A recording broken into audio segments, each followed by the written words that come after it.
evening, Brother Arthur. Isipan sa'yo lamang magpakailanman. Pag-ibig ko sa'yo inaalay. Dahil ikaw ang bawat bukas ko. Wala na iba pang inaasam, Jesus, kundi ikaw. Sa'yo ang puso ko, lahat sa buhay ko'y alay sa'yo, Jesus. Jesus, ikaw ang buhay sa mundong ito.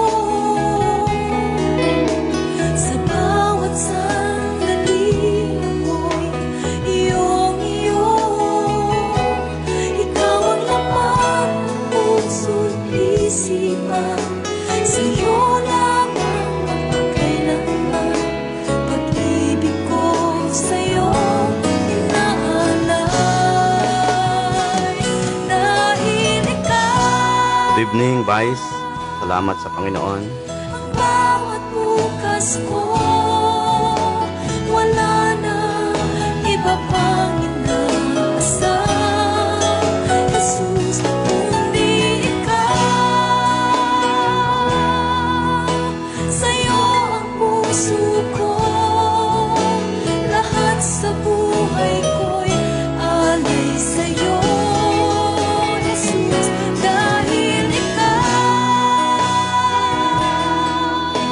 ang bawat bukas ko, wala na iba pang inaasam, Jesus, kundi ikaw. Sa'yo ang puso ko, lahat sa buhay ko'y alay sa'yo, Jesus. Jesus, ikaw ang buhay sa mundong ito. Praise God. Salamat sa Panginoon. Sa bawat Good evening, Pastora Marisa ng Bicol. sandali-iyo. Salamat sa Diyos sapagkat muli tayo ay magkasama-sama. Isipan sa'yo lamang magpakailanman. Pag-ibig ko sa'yo inaalay. Dahil ikaw ang bawat bukas ko, wala na iba pang inaasam, Jesus, kundi ikaw. Sa'yo ang puso ko, lahat sa buhay ko'y alay sa'yo, Jesus. Dahil ikaw ang bawat bukas ko, wala na iba pang inaasam, Jesus, kundi ikaw. Sa'yo ang puso ko, lahat sa buhay ko'y alay sa'yo, Jesus, Panginoon.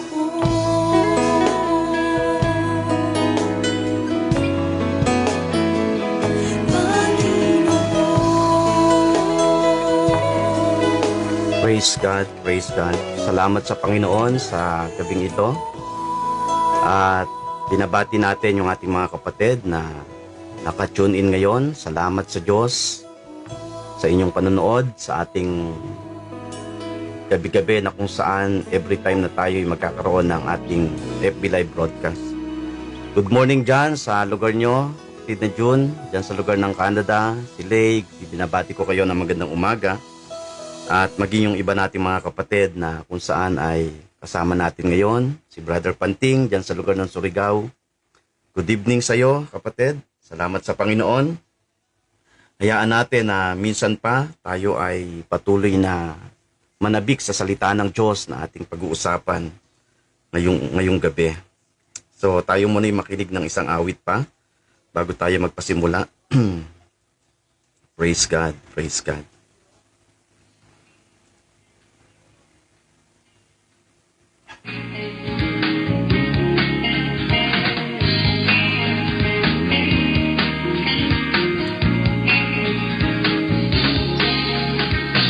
Walang hangganan, hindi magbabago kailan pa man sa habang panahon.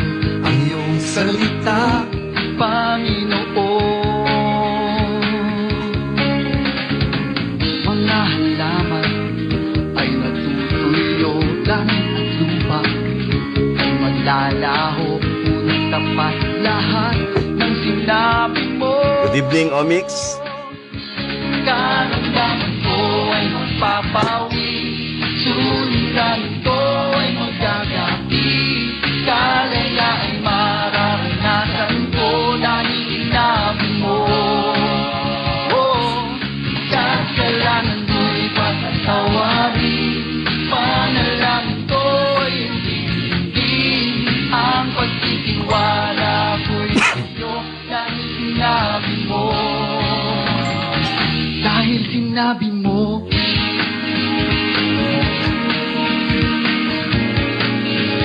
sinabi mo, oh Diyos.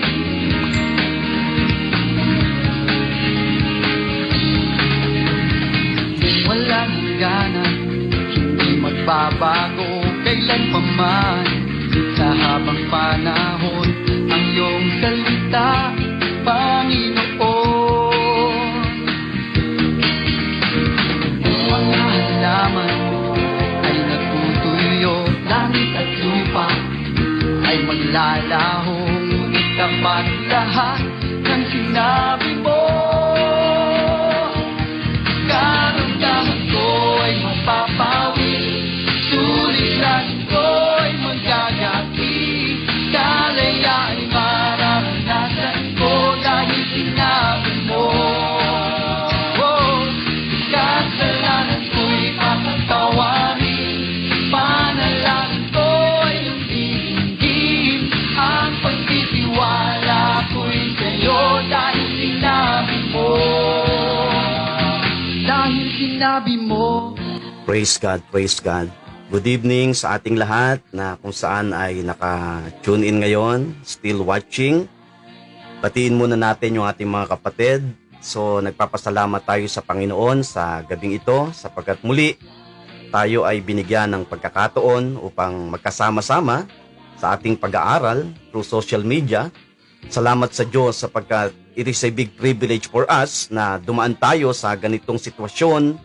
Bagamat ito ay isang mabigat na suliranin na kinalalagyan ng napakadami, ang isang magandang bagay na makikita natin ay binigyan tayo ng pagkakataon na magkasama-sama sa kabila ng mga mabibigat na sitwasyon na nangyayari. Now, binabati natin yung ating kapatid na andyan, sina Sister Jo Ongkol dyan sa lugar ng Bacoor, yung ating mga miyembro dyan sa Sariwang Pastulan, Sister Jo Ongkol, si Brother Arthur, and then si Sister Jo Isaac. Salamat sa inyong patuloy na pakikinig kay Sister Tess, kay Ate Sally, kay Sister Maria Dalisay, and then Sister Grace at Sister Cathy, yung iba pa nating mga kapatid na kung saan ay talagang kitang-kita natin yung kapanabikan sa salita ng Diyos. Nais ko rin mong patiin ngayong gabi, andyan si na Pastor Mike Sagum ng lugar ng dito sa may Nueva Ecija. So, good evening sa iyo, ang aking mga classmate, si Omix, dyan sa lugar ng Malagasang. So, good evening sa iyo, aking kapatid, aking classmate na kung saan ay talagang salamat sapagkat patuloy na gumagawa ang Diyos ng dakilang bagay sa ating mga buhay. Ang aking mga mahal sa buhay dyan, sina nanay, ang aking ate, ang aking tatay, sina Ate Nene.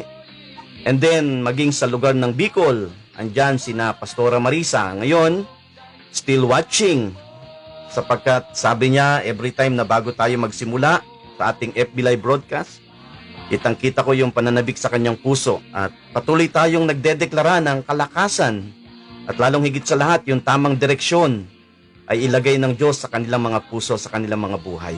Sabi niya, marami kaming nakikinig dito, Pastor. So, welcome po, maging sa aking kumpare dyan sa lugar ng Mindoro. At marami tayong mga kapatid na sumusubaybay, especially, nanonood sila, hindi man sila makasunod sa ating live broadcast through FB, doon sa ating mga replay, napapanood nila yung mga tinatalakay natin at nagpapasalamat ako dahil kitang-kita ko na andoon yung kanilang kasabikan upang patuloy na maunawa yung mga bagay na nais ng Diyos sa buhay natin. Ang totoo niyan, sa ating pong buhay ay napaka-importante na magkaroon po tayo ng malalim na pagkakilala sa Panginoon.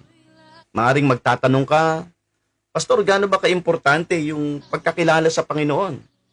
Kagaya nung ating sinabi ng mga nakaraan, sinabi ng isang lingkod ng Diyos na walang iba kundi si Daniel. Daniel 11:32. The people who knew their God shall be strong and firm. So kung nais mo na maging matatag ka, maging matibay ka sa sitwasyon ng mga hamon ng buhay na kinakaharap mo, ang kalakasan at katatagan na hindi nakukuha sa iyong pinag-aralan. Lalo na sa panahon na ito, hindi sukatan ang pinag-aralan. Hindi sukatan yung yaman, pantay-pantay. So salamat sa Diyos sapagkat binigyan tayo ng pagkakataon na magkaroon ng pakikipagrelasyon sa Kanya. Now, binabati natin sina Sister Maricar, still watching ngayong gabi. Sina Sister Andyan, yung ating mga kapatid, dyan sa lugar ng San Leonardo, doon sa bayan. So, still watching. Good evening sa inyong lahat dyan. Si Brother Arthur Anasin, and then si Rosemary Ignacio. I think ito yung isang nakakasama natin noong araw sa gawain ng Panginoon dyan sa lugar ng Dasma. And then, yung iba pa nating mga kapatid na patuloy na nakasubaybay ngayon. Now, sa ating pagpapatuloy, tayo ay tatalakay muli ng mga salita ng Diyos na kapanapanabik sa ating mga buhay sa araw-araw. So, sige po, no? Salamat sa Panginoon. Ngayong gabi, ang ating pong bibigyan ng pansin ay may koneksyon doon sa ating pinag-aralan nung nakaraan sapagkat sabi ko nga, Sister Mirasol, good evening. And then, kina Nanay, dyan sa lugar ng Manteca. Kina Nanay Vicky, kina Sister Aida, dyan sa lugar ng US. So, welcome sa ating lahat. Kung anumang oras dyan sa inyo ay still watching lang sapagkat marami tayong bagay na matututunan ngayong gabi. Okay, now, nung nakaraan ay nabigyan natin ng pansin yung Pastor Eric, good evening sa iyo, no? Salamat sapagkat nakasama ka, no? Still watching ngayong gabi. Nung nakaraan ay binigyan natin ng pansin yung confidence before God. Napaka-importante ng confidence. Sabi ng Bible, every time we come unto His throne, kinakailangan magkaroon tayo ng isang klase ng attitude na hindi lang yung isang klase ng attitude na parang, yes, meron kang desire na lumapit sa Panginoon, but merong sinasabi ang Bible in the book of Hebrews chapter 4 verse 16, when we come unto His throne, let us come boldly with confidence. At nakita natin nung nakaraan na nabigyan natin ng pansin, alam ng Diyos na kapag ang isang tao, God knew that we cannot come boldly unto His throne with confidence if there is still the issue of sin in between. Kung ang isang tao ay merong mga bagay na nakaimbak sa kanyang isipan at alam ng Diyos yun, hindi ka kailanman makakalapit sa Kanya sa trono ng Kanyang biyaya kung naandyan sa iyong kaisipan yung issue about sin. At ito yung napakaganda na mabigyan natin ng pansin. Last na tayo ay nagkaroon ng FB Live broadcast, nabigyan natin ng diin yan, ano? Napakaganda na nakita natin kung paano na ang isang bagay na nilunasan ng Diyos sa buhay natin, sabi ko nga, kapag ka ito'y naging maliwanag sa isang mananampalataya, hindi pwede na paglalapit siya sa Panginoon, hindi mo siya makakakitaan ng kumpiyansa, no? O yung tinatawag nating confidence. Magiging confident talaga siya pagka ito'y naunawaan niya. Bakit? Kasi alam niya na walang anumang pwedeng maging hadlang pagka siya'y dumudulog sa trono ng biyaya ng Diyos. And one of the reason kung bakit talagang naapektuhan yung confidence ng isang tao, it's because of sin, the issue of sin. At may mga pagkakataon na tatalakayin natin yan, is it true that the sin is a biggest issue between God and man? Kasi may mga pagkakataon na talagang, sabi ko nga, nabanggit nga natin noong nakaraan, ang dami-daming mananampalataya na binubitawan ng kanyang labi na ang nilunasan ng Diyos sa kanya ay ang kasalanan. Pero uulitin ko, kung ito'y talagang maliwanag sa buhay mo, bakit kapag dumudulog ka sa kanya ay wala kang tigil sa pagbanggit ng sinasabi mong kasalanan? So meaning to say, hindi maliwanag sa kanya yung sinasabi niya. And then sabi nga natin, kung ang yung stand naman ay partial forgiveness, hindi yan ang sinasabi ng Bible. Kasi ang Bible ay nagsasabi that nang ang Diyos ay gumawa ng solusyon diyan sa sinasabi mo na yan, that is settled. Sabi nga ng aklat ng Hebrew, your sins will remember no more. Will I remember no more? Kung ang Diyos nga hindi niya naaalalahanin pa yung kasalanan mo, bakit naman ikaw lagi mong inaalala ito? So, malaking bagay, no? Ito yung isa sa pinaka malaking dahilan kung bakit ang isang tao ay nagkaroon ng problema. Every time na siya ilalapit sa trono ng mahabaging Diyos, so wala siyang confident. Tiningnan natin yung isang tagpo. Ano yung tagpo na tiningnan natin sa banal na kasulatan? Tiningnan natin yung buhay ni Isaiah.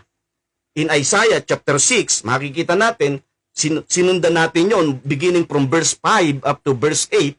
Nakita natin doon sa aklat ng Isaiah, sa verse 5, makikita natin, Isaiah was afraid. Meron siyang takot sa kanyang puso. What is the reason, Pastor? Bakit siya may takot? Kasi nakita niya yung trono ng Diyos and then, because of the guilty conscience. One of the reason kung bakit makikita natin na sa attitude ni Isaiah ay meron siyang fear, wala siyang confident, nung makita niya yung trono ng Diyos, nasalamin niya sa kanyang puso, they have the guilty conscience. Mahirap yan. Kapag ang isang tao ay yan ang isang nakalagay sa isip mo, yan ang nakalagay sa puso mo, yan ay isang malaking factor kung bakit kitang-kita yung attitude mo na ganyan ka pag lumalapit sa Diyos. Now, sinundan natin yung Isaiah chapter 6. Tiningnan natin yung verse 6 and 7. Ano nangyari after noong makita ni Isaiah yung trono ng Diyos? And then sabi doon, one of their seraphim, sabi doon, took a burning coal and touched his lips. Nakita niya yung isang seraphim na kung saan ay kumuha ng burning coal and then nilapat doon sa kanyang labi and declare his sin was atoned. Napakaganda nung makikita nating tagpo na yon. So yung isang bagay na nagkakaroon ng malaking problema sa buhay ni Isaiah, yung seraphim na nakita niya, he took a burning coal and touched his lips.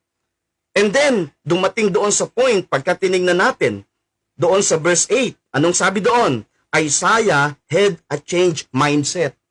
Nabago yung isipan niya. Paanong nabago, Pastor? From fear to confidence. Paano nangyari yon? Isang bagay lang ang nakita natin. Anong sabi doon sa verse 7? The atonement of his sin. The atonement of his sin. So, yan ang pinakamalalim na dahilan kung bakit makikita natin kung paanong mismong si Isaiah yung nagsabi, ako Panginoon.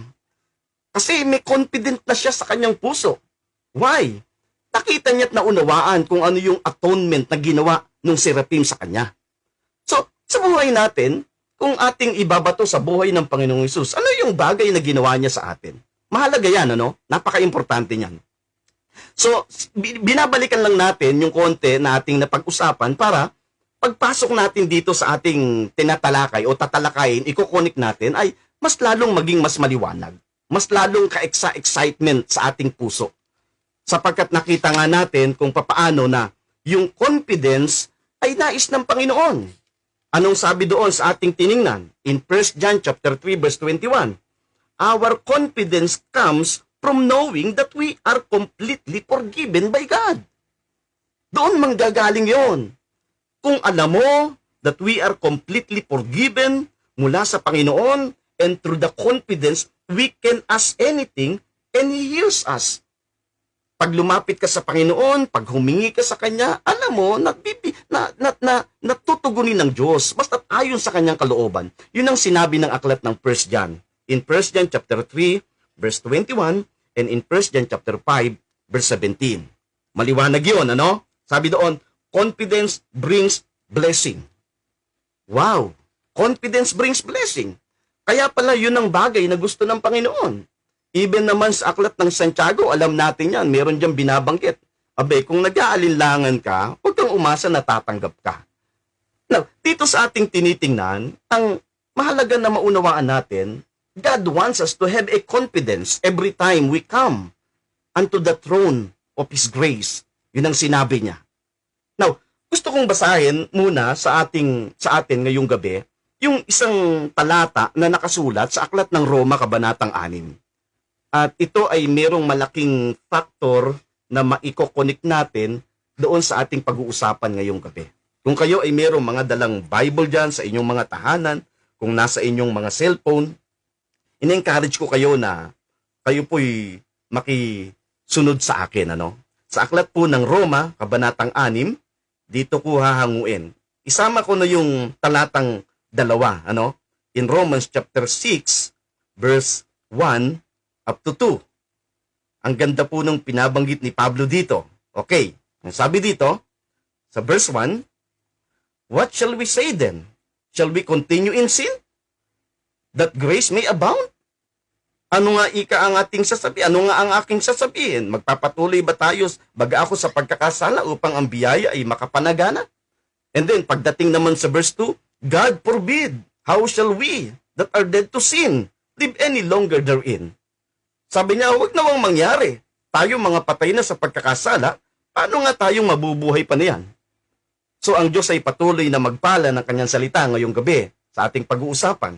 Okay, so iko-connect natin ito sapagkat napakaganda na masundan natin yung ating mga pinag-uusapan dito sa ating tinatalakay every time na tayo ay binibigyan ng pagkakataon na magkaroon ng chance para maipalaganap ang salita ng Panginoon, ang kapahayagan ng Panginoon.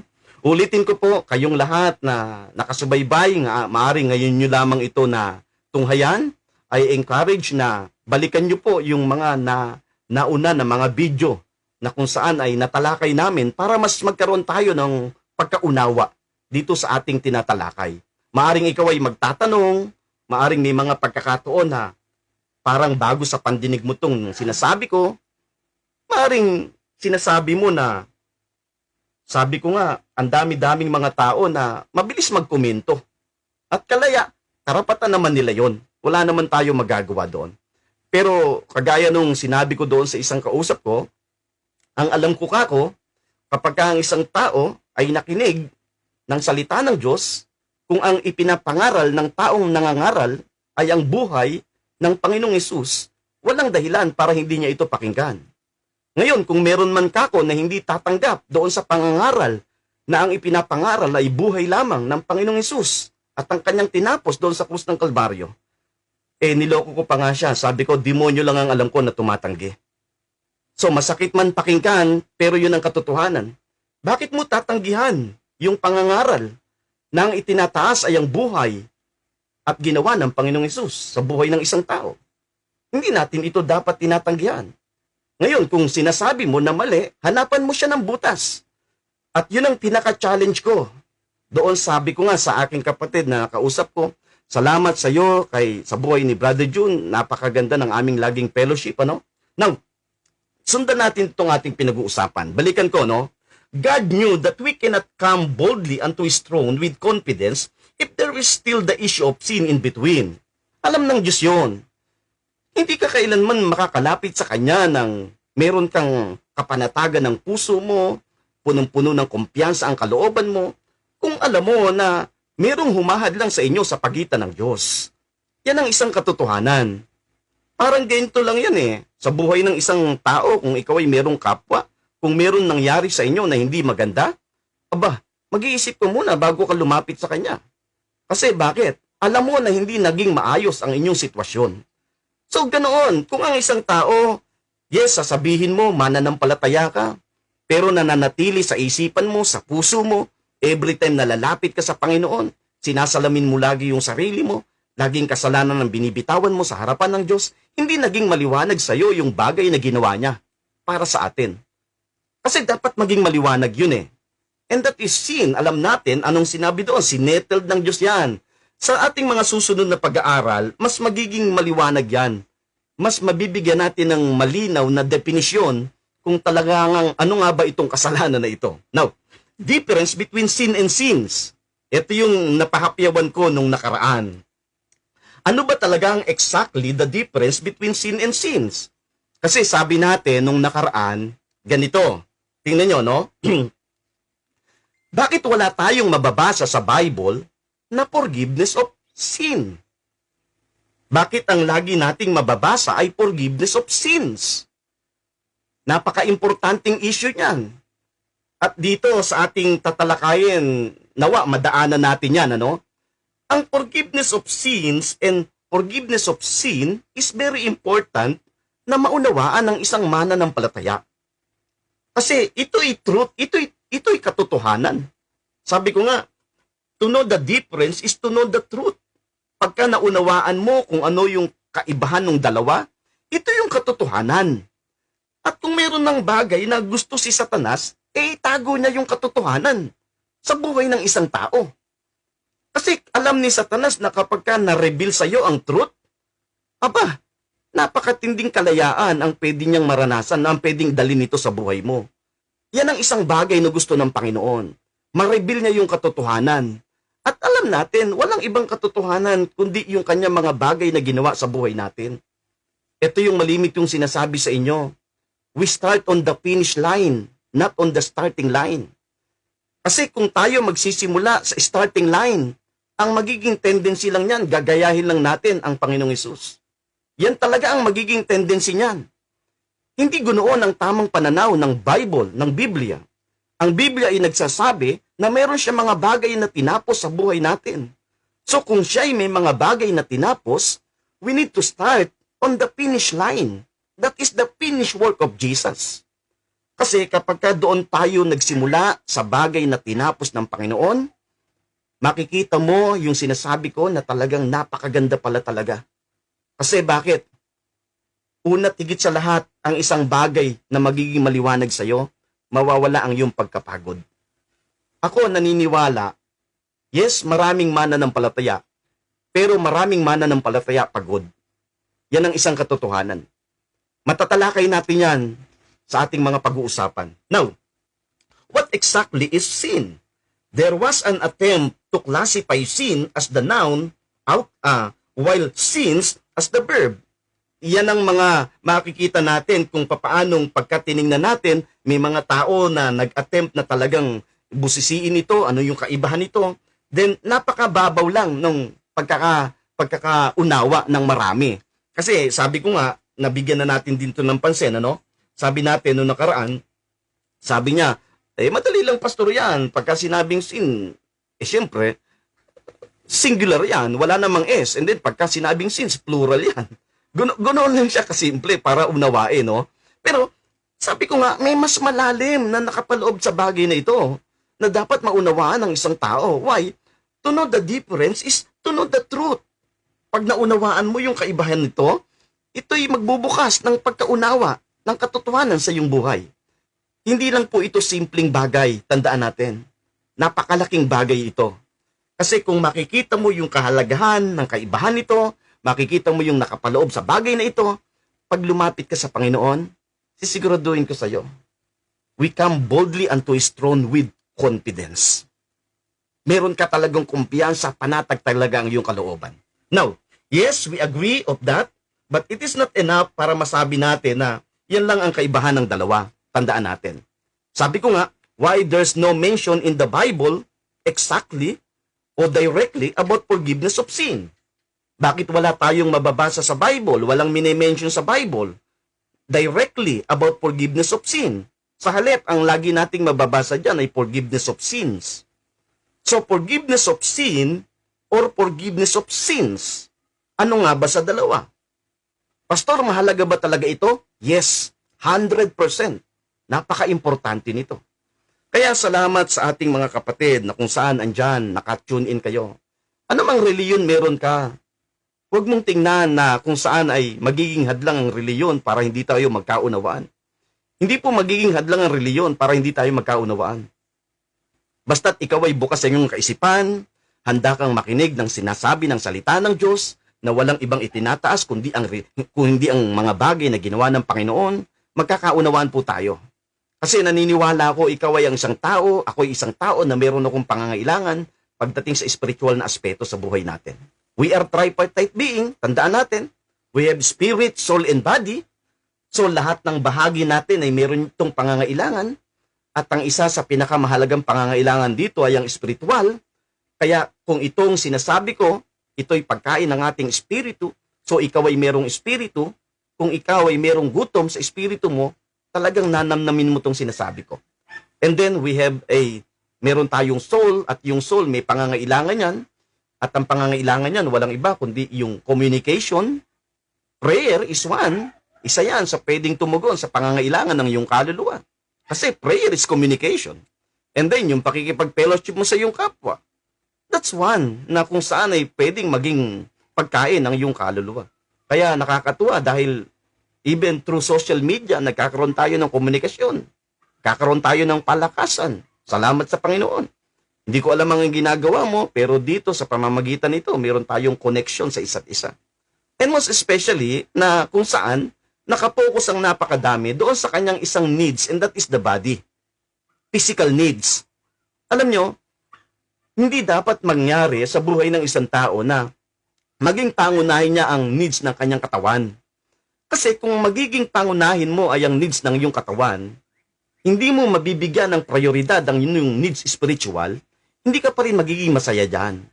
Itong ating pinag-uusapan ay pangangailangan ng ating espiritu.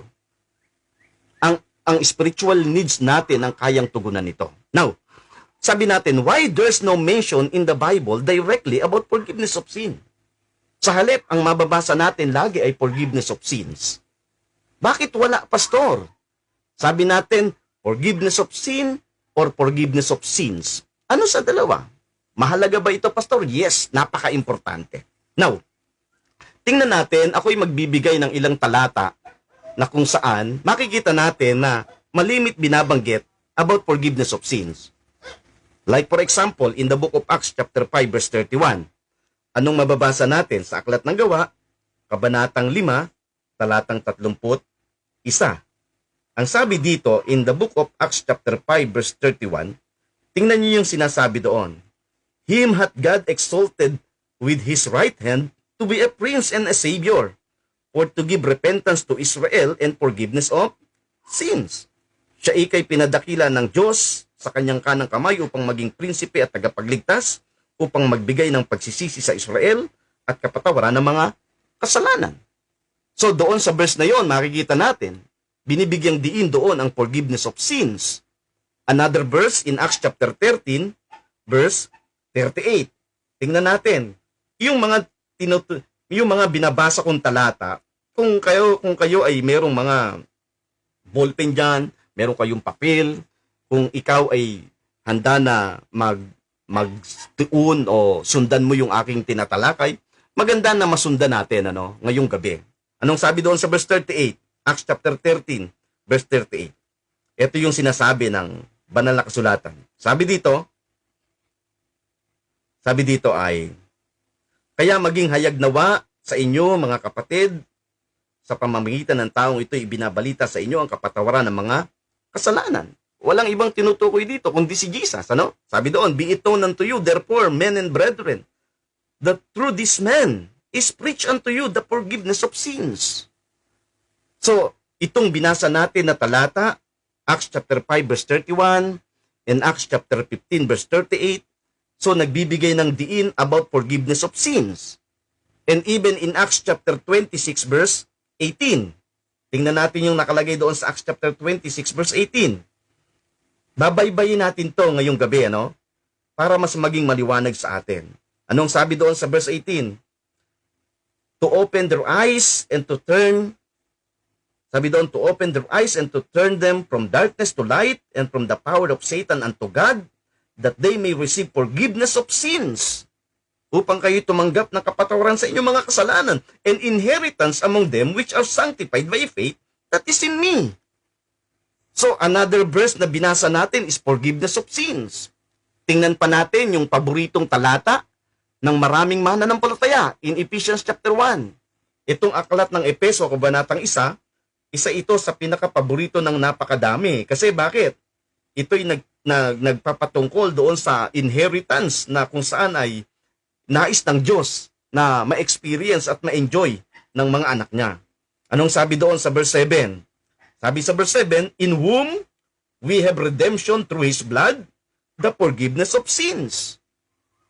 So, dito sa ating tiningnan, there's a lot of verses na makikita natin na nagbibigay ng diin about forgiveness of sins.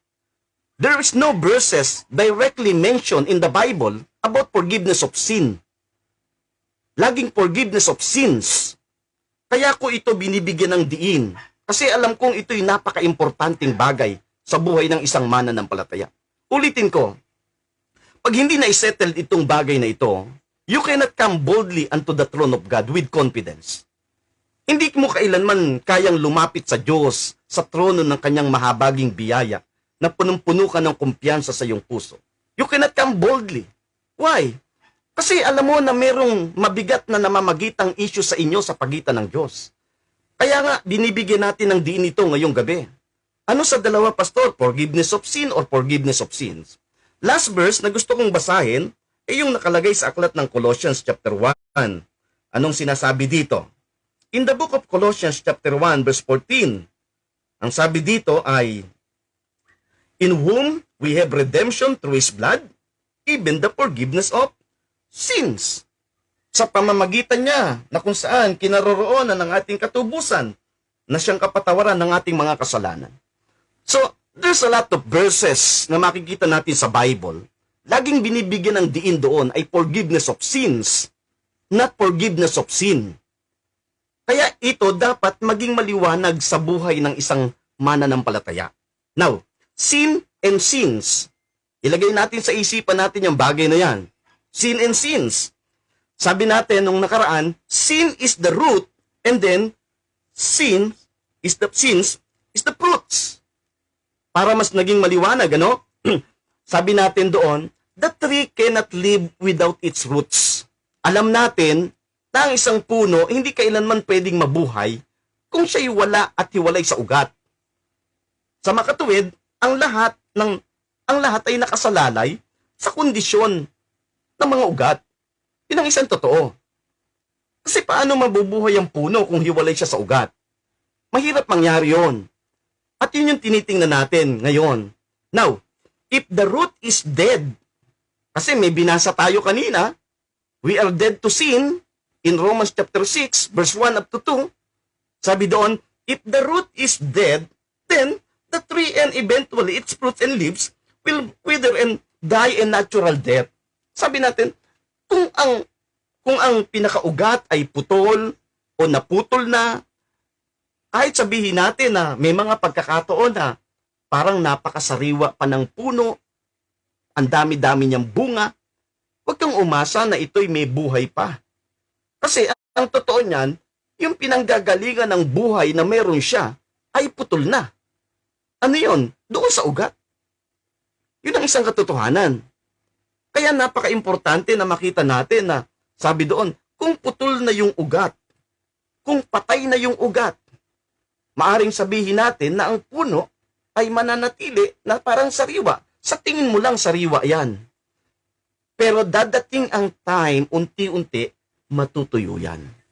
Yan ang isang katotohanan. Sana maunawaan natin, no? Kaya nga nakakalungkot minsan, sabi nung marami, nakakarinig ako ng ganitong pangangatuwiran, especially sa mananampalataya. Napakatindi talaga ika ng galaw ni Satanas. Sobra tindi ika.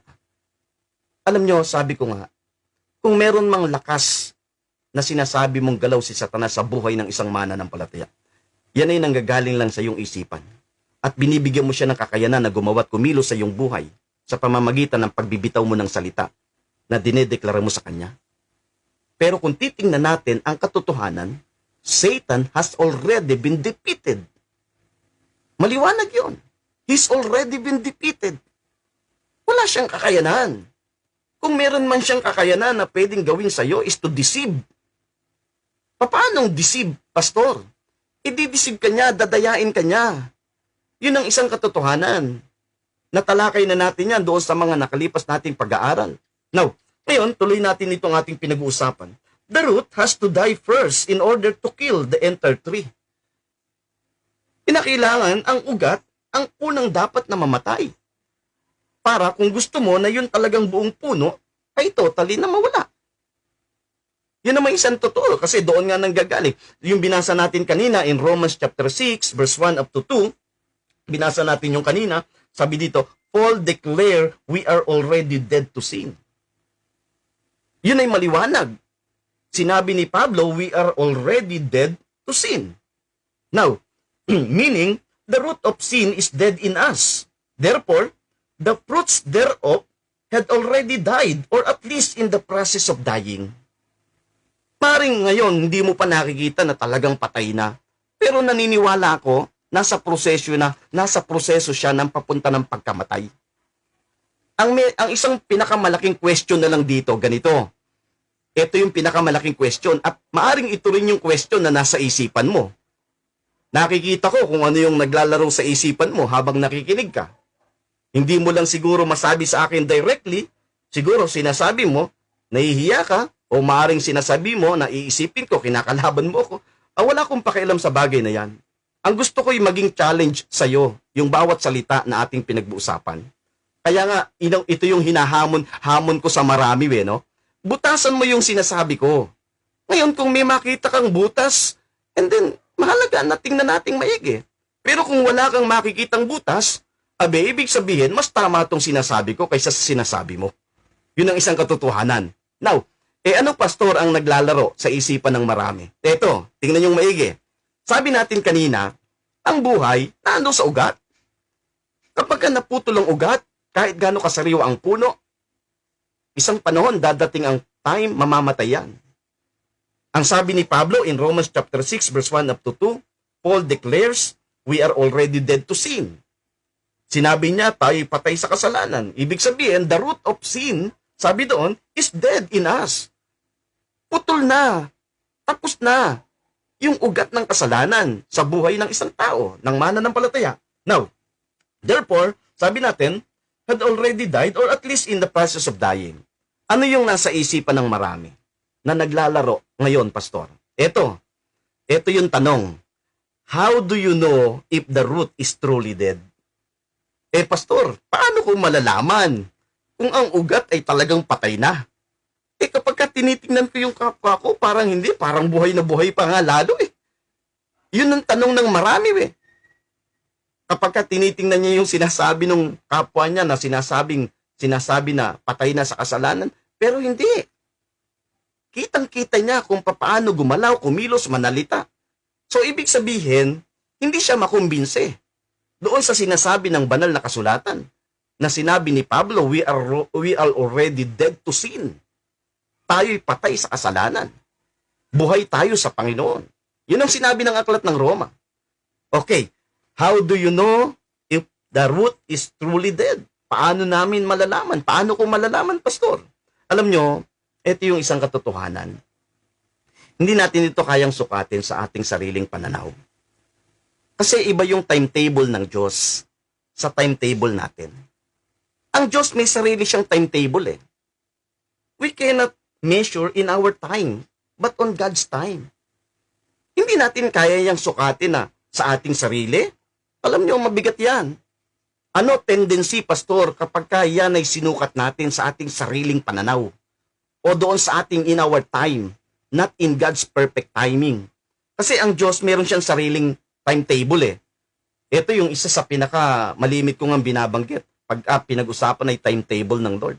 Galatians chapter 4 verse 4. Anong sabi doon? When the time had fully come, nang dumating ang takdang panahon. So iba yung panahon ng Diyos doon sa panahon natin. Magkaiba yan. Kaya wag mong asahan na yung sinasabi mo na yung kapwa mo, pastor, paano ko malalamang patay na yung kasalanan sa kanya? Ubod ang tagal niya na nga, hindi naman nagbabago, wala akong makitang pagbabago. Kung sa pagbabago ang nagiging batayan mo kasi marami akong naririnig ganyan Pero ulitin ko, hindi ito nakasukat, hindi ito nasusukat sa ating sariling pananaw. Tandaan natin. Kasi may mga pagkakataon, Sabi natin, the timing here is God's. Nasa Diyos yan, hindi sa atin. Ang problema ng maraming tao, may mga time kasi na ganito eh. Merong isang tao na pagka nakita mo yung buhay niya nung nagkaroon siya ng personal encounter kay Christ, napakatulin.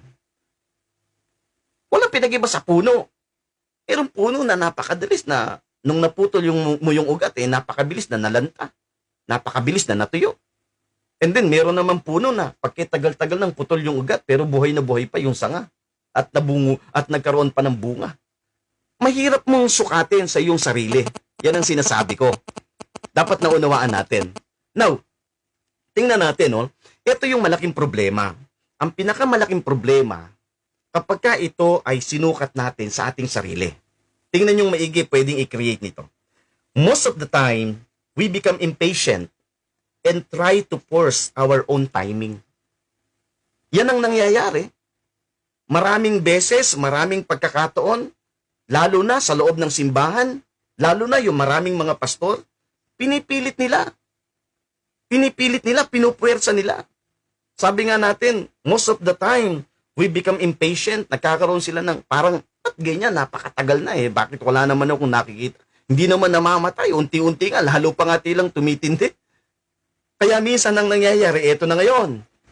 Ito yung isang malaking kamalian ng marami. Tingnan nyo one of the biggest mistake people do is they try to regulate people and to put laws to curb the fruits of sin in people. Ibig sabihin, sinusubukan nila na kontrolin. Sinusubukan ng maraming tao na kontrolin ng tao na maglalagay ng iba't ibang klase ng batas, regulation upang mapigilan yung mga bunga ng kasalanan na kung saan ay nakikita natin sa kanyang buhay. Yan naman ang isang katotohanan. Naglalagay sila ng iba't ibang klase ng regulasyon. Kaya nga, ito yung nakakalungkot. Sabi nung iba, alam mo, pastor, ito napansin ko Nung pumasok ako sa reliyon, parang mas lalo akong natali Nung wala ako sa reliyon, wala naman talaga akong doong commitment na kung saan, parang mas malaya yung kalagayan ko. Ulitin ko, hindi ko sinasabi sa iyo na umalis ka sa reliyon, sinasabi mo. Ang gusto ko lang mabuksan ng isipan mo sa bagay na ito. Gamitin natin tong example. Sabi niya, alam mo, pastor, ito yung napansin ko Nung ako hindi pa ganoon ka-active sa religion, na kinaaniban ko ngayon, malaya ako Pero nung ako'y naging active, parang mas lalo akong nakulong So malaking problema. Sabi ko sa kanya, alam mo ba kung kahulugan ng word na religion? The word religion is religare.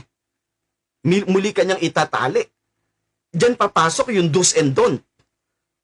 Kaya ito yung sinasabi natin, magiging maliwanag ito sa atin ngayon. Maraming mga tao, nagkakaroon sila ng tinatawag na impatient. So anong gagawin nila? They try to regulate na kung saan gumagawa sila ng paraan, sinusubukan nila na kontrolin yung mga tao na kung saan ay maglagay sila ng iba't ibang klase ng batas upang mapigilan yung mga bunga ng kasalanan na nakikita nila doon sa tao na yon. Andyan yung iba't ibang klase ng mga activities na kung saan ipapataw niya sa kanya para mapigilan lamang yung mga kasalanan, yung bunga ng kasalanan na nakikita niya na dating ginagawa ng tao na yon. O maaaring sa una, hindi niya na nagagawa. Pero magugulat ka mga ilang araw. Aba, eto na. Bumabalik uli sa dati. Ang mas matindi pa niyan, ang pinakamabigat na pwedeng maging bunga niyan. Tingnan yung maigi kung tama itong sasabihin ko sa inyo. Hindi alam ng marami na nag-i-impose ng ganyang bagay. Ini-empower lalo nila yung sin sa buhay ng isang tao. Kasi bakit? Ibig sabihin, pastor, pag naglagay ka ng mga regulation, and then ma-empower lalo ang sin? Yes. Because the strength of sin is in the law. Sinabi ng aklat ng Korinto yan. In 1 Corinthians chapter 15, verse 57, because the strength of sin is in the law. Parang ganito kasimple. Ganito lang kasimple.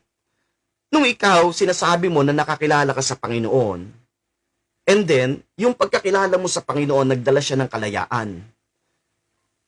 Yan ang sinabi sa iyo nung taong nangaral Pinalaya ka ng Diyos saan? Pinalaya ka sa kasalanan, pinalaya ka sa lahat ng mga bagay. And then, ikaw naman, bless na bless ka kasi bakit? Malaya ka Ang malaking problema, eto na. Naglagay sila ng iba't ibang klase ng regulasyon na kung saan para yung mga sinasabi mong dati mong kasalanang nagagawa, na bunga ng kasalanan na nagagawa mo, ma-regulate mo yon na hindi mo na mabalikan yung bagay na yon. So ikaw naman, eto na, ginagawa mo yon. Pero ang tanong, hanggang kailan? Lalong palakas ng palakas, patindi ng patindi. Ang example ko dyan, ganito Meron akong isang kasamahan dati sa gawain ng Panginoon. Sumakay kami ng LRT. And then, syempre, alam natin kung ano nangyayari. Nung wala pang pandemic, siksikan. Andyan, may babae, may lalaki. Kapag ka talagang kasagsagan ng mga pasahero, napakadami. Yung aking kasama ay pilit niyang iniiwasan kasi maganda yung napatapat sa kanya. May babae siyang nakasakay, katapat. Ako nandoon sa isang sulok. Tinitingnan ko lang siya, yung reaksyon niya. Napakaganda yung babae. And then, medyo maliit pa yung paldang suot. Alam niyo, nangyari? Yung lalaki na kasama ko, pinipilit niyang iwasan.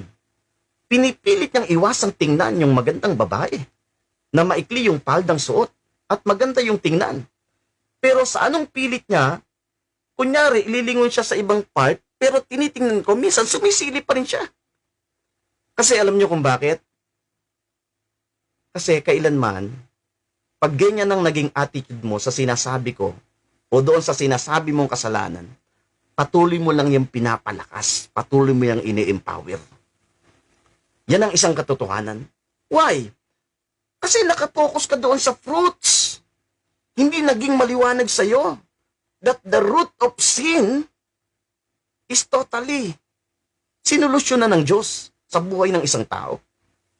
Now, lilinawin pa natin yung bagay na yan. Okay, sabi doon, because the strength of sin is in the law. Yan ang isang katotohanan. Now, a lot of churches, pagka tiningnan natin, kaya mapapansin natin, masasalamin natin ngayon, kahit ikaw na nakikinig dito sa programang ito, dito sa ating FB Live broadcast, pansinin mo, there's a lot of churches, yung message na dala-dala is the message of condemnation. Why? Kasi ang isang katotohanan niyan, saan sila nakapokus? Nakapokus sila doon sa fruits. Hindi nila alam kung ano ang isang katotohanan nangyari doon sa roots, doon sa ugat. Kapag ka nakapokus ka sa fruits, abay, kahit anong putol lang gawin mo dyan, maaring sabihin mo, maputol mo yan ngayon, sa susunod, hanggang sa susunod na araw. Hindi mo yan mamimaintain. Susupling at susupling yan. Yan ang isang katotohanan. Susupling at susupling yan. And then ikaw naman, kapag ka nangaral ka, napakadaling ipakita sa iyo ni Satanas yung mga maling nagagawa ng kapwa mo, and then yun ang babanatan mo ng babanatan sa pulpito. And then, ang akala mo tuloy, kapag ka umiyak yung tao dahil nakapakinig sa iyo, akala mo blessed na blessed. Syempre, kinonsyensya mo At may mga pagkakataon, tinakot mo pa. So, blessed ba ang tawag doon? Hindi siya napagpala. Yan ang isang katotohanan. Emotion ang umiral sa kanya. So, napakabigat. There's a lot of churches now. Ang message na dala-dala niya ay message of condemnation. Ayaw ng Diyos niyan. Tandaan natin.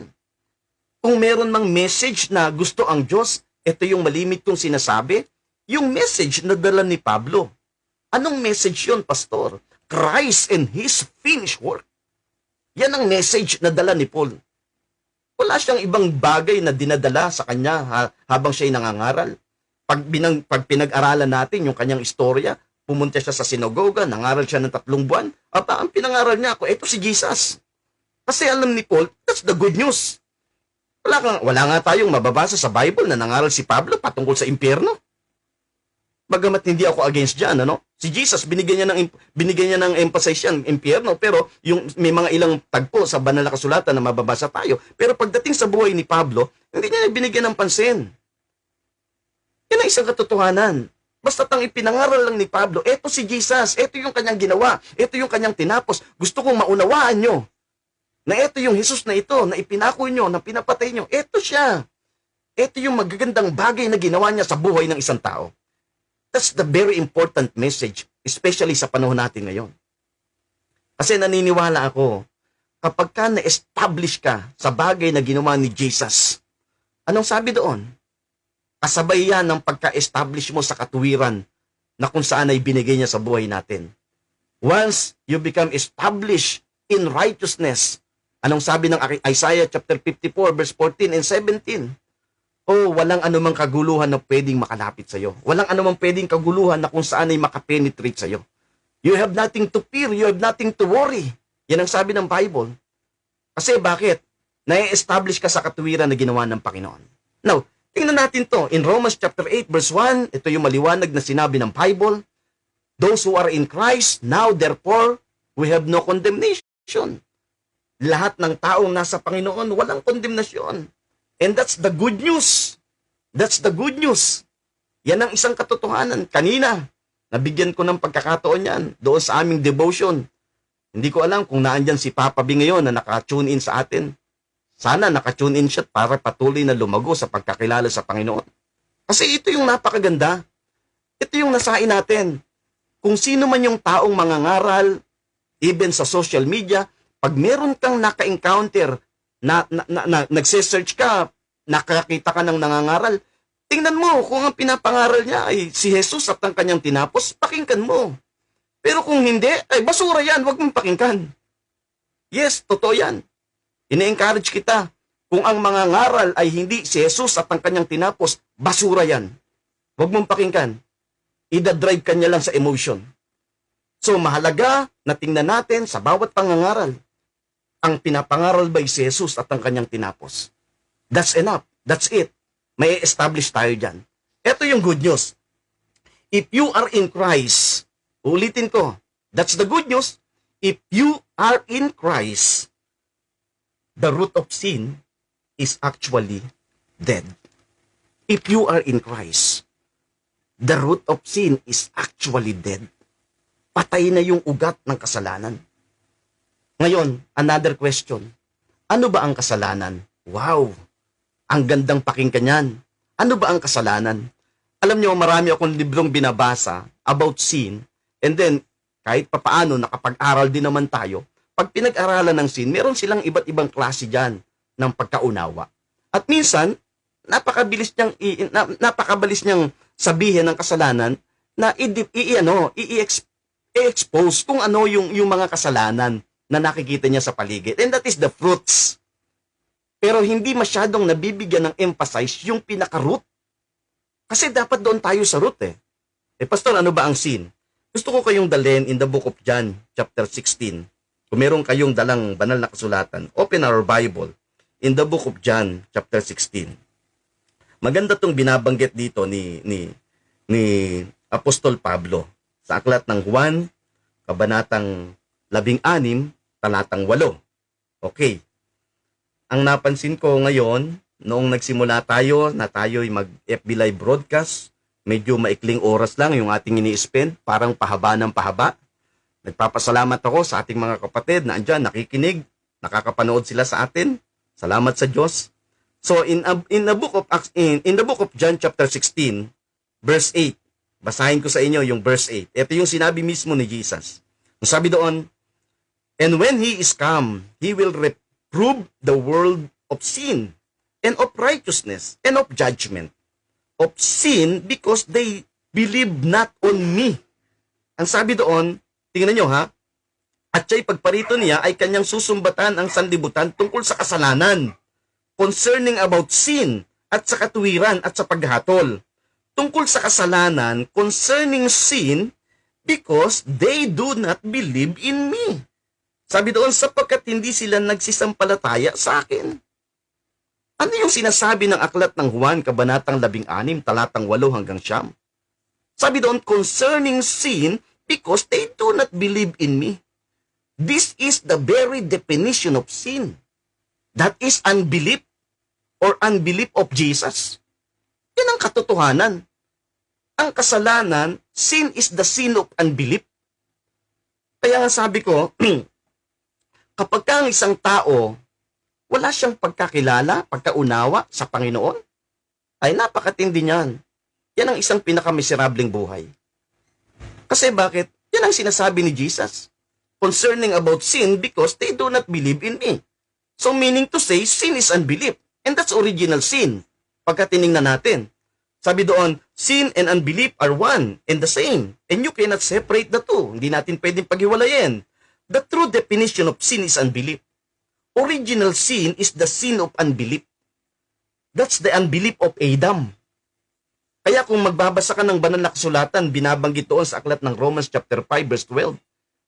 Dahil doon sa kasalanang nagawa ni Adan, anong kasalanan yung pastor? That's the sin of unbelief. Sin is the original sin of unbelief. That's sin. But sins are the sinful deeds result of unbelief. Tingnan nyo ha, dito na-resolve natin yung ating pinibigyan ng diin kanina about forgiveness of sin and forgiveness of sins. Sin is the original sin of unbelief. Ito yung nangyari sa buhay ni Adan, ito yung ginawa niya. And then, sins are the sinful deeds result of unbelief. Resulta yun ng hindi niya paniniwala. Kaya nga, mas pinaniwalaan niya pa yung sinabi ni Eva kaysa sa Diyos. That's original sin, the sin of unbelief. And then, yung sins is bunga yun. Kaya, tama yung sinasabi natin kanina na ang ugat ay sin, that is the root, and then yung fruits is sins. Anong nilunasan ni Jesus? Pag tinignan natin. Now, sin of unbelief that separate man from God, despite Jesus having paid all the penalties with His own body and blood. Ito yung sinabi natin doon nung mga nakaraan, yung the revelation of two sacrifice. Ano yung two sacrifice? The sin offering and then yung burnt offerings, body and blood of Jesus. Without the shedding of the blood, there is no forgiveness of sin. Without the forgiveness of sin, there is no gift of righteousness. Napakaliwanag niyan. It can void everything Jesus did on the cross. Sabi doon, tingnan nyo, no? Sin of unbelief that separate man from God despite Jesus having paid all the penalties with His own body and blood, it can void everything Jesus did on the cross. Maliwanag yun. Now, tingnan nyo, no? Even Jesus, pagka tinignan natin, hindi siya gumawa ng dakilang mga bagay, mga himala doon sa kanyang bayan.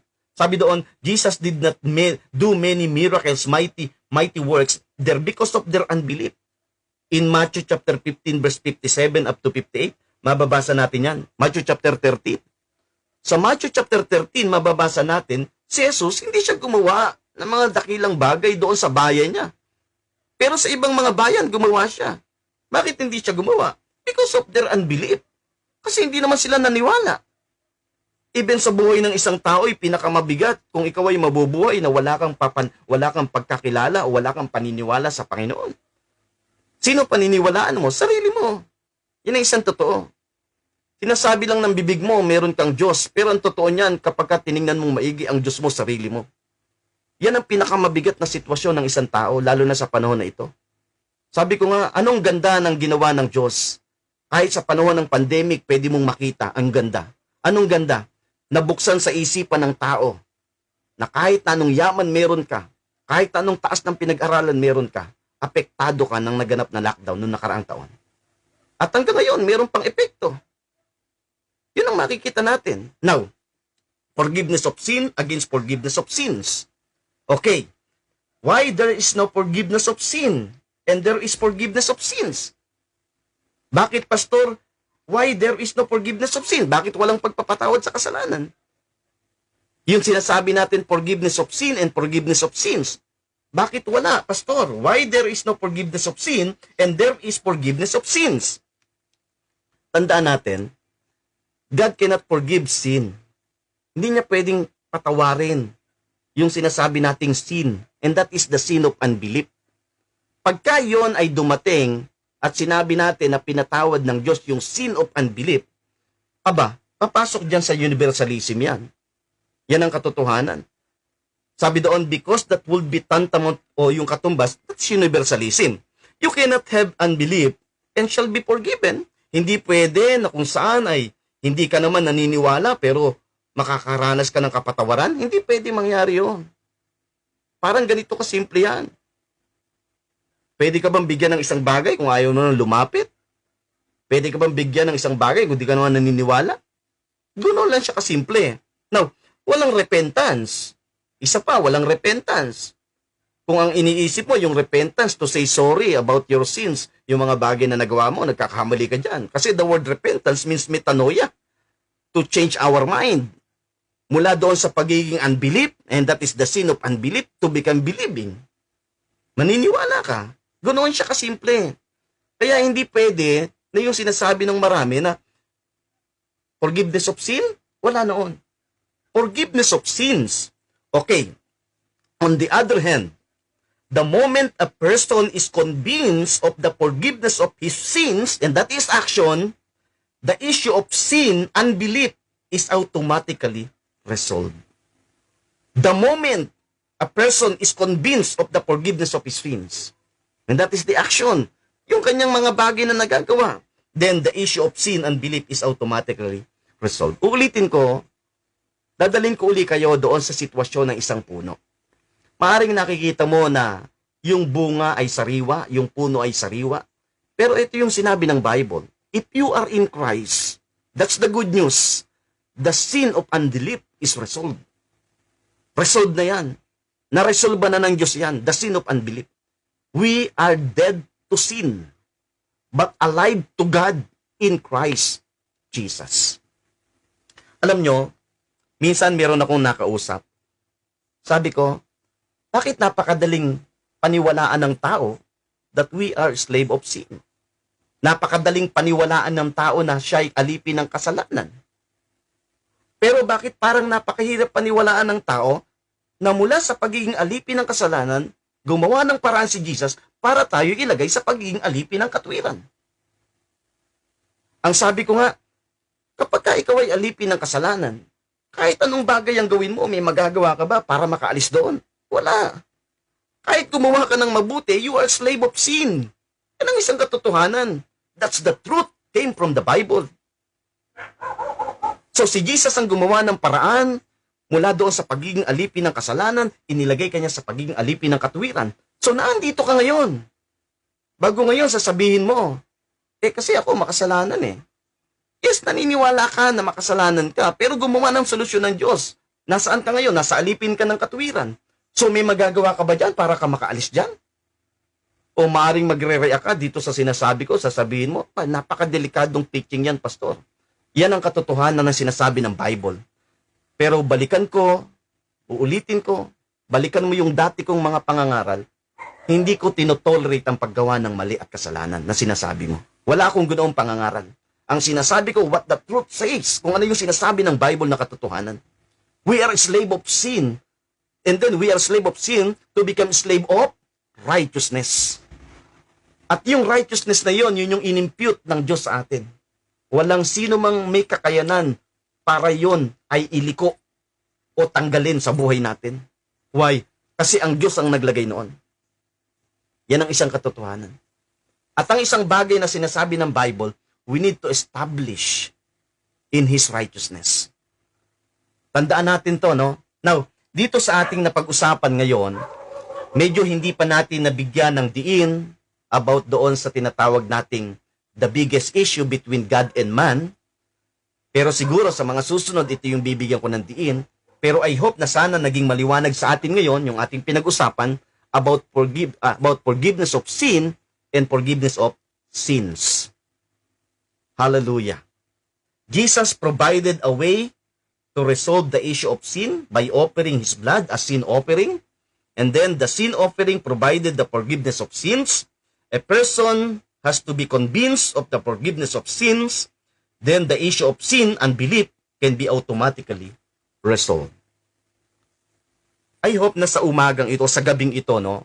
Kasi dyan sa lugar ng Canada ay umaga. Nawa, sa mga sandaling ito na ating napakinggan yung pangangaral, naway meron tayong naunawa ngayong gabi.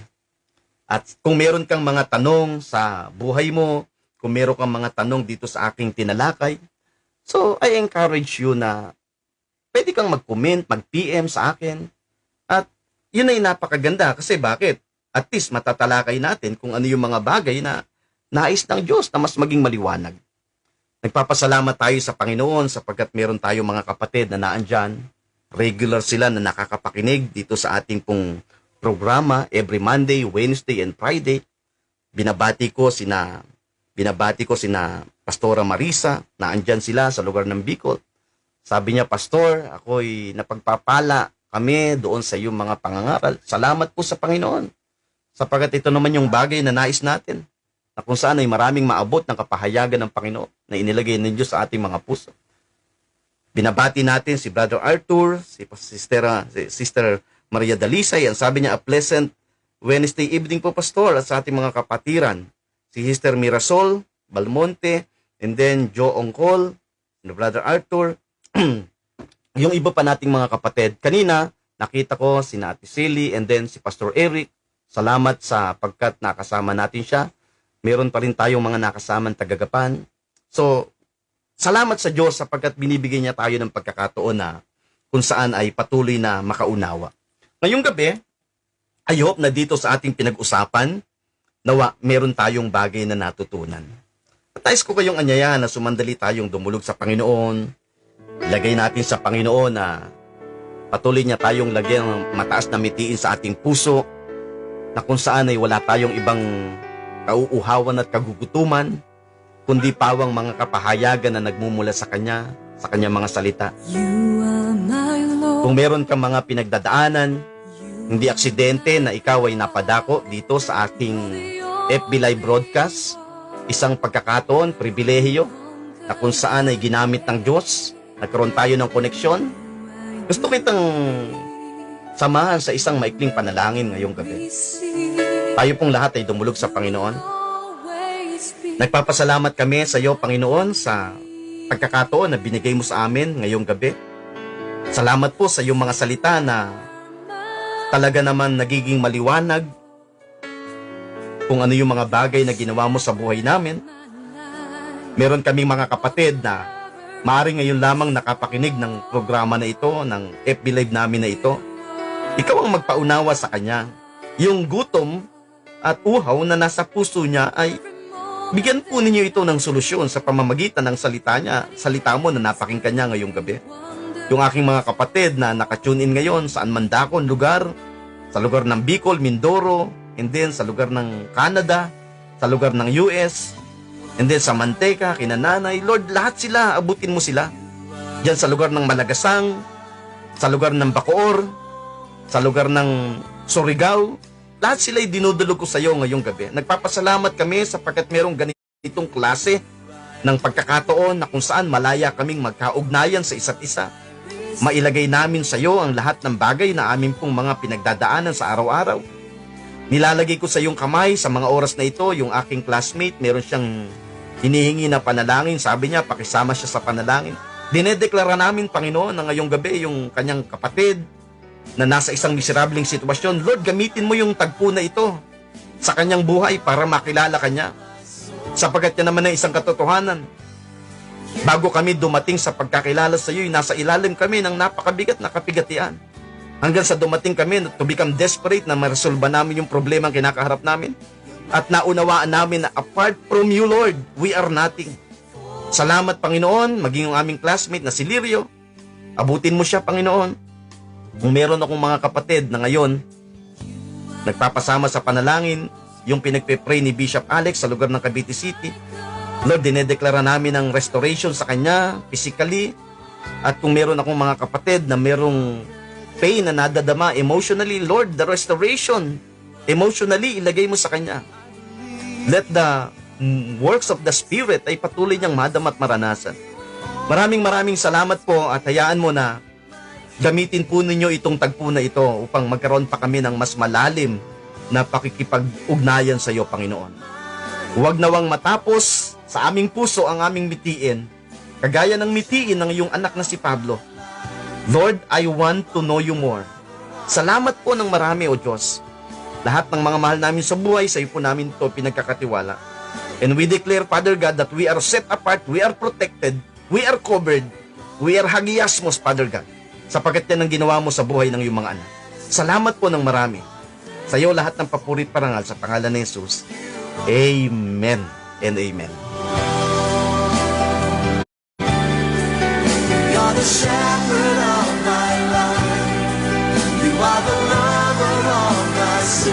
Praise God, praise God.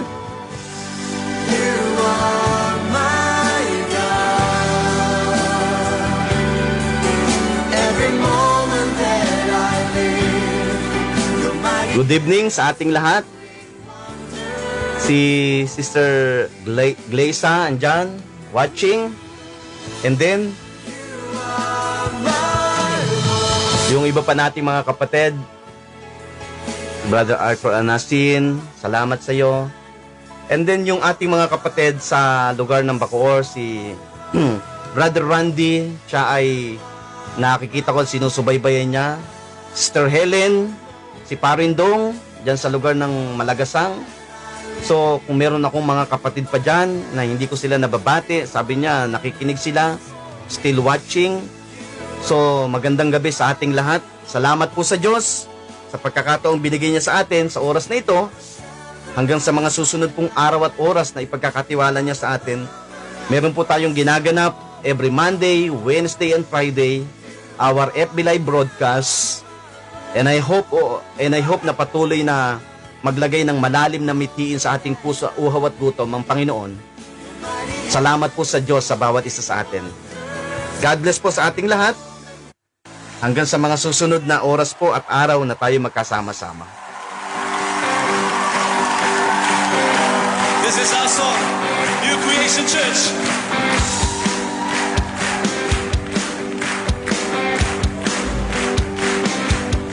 I am standing under an open heaven, drenched by endless. Brother Vice, good evening. God bless sa ating lahat. Salamat po sa ating lahat. God bless. Praise God. Good evening, ate. As you free Praise God sa ating lahat.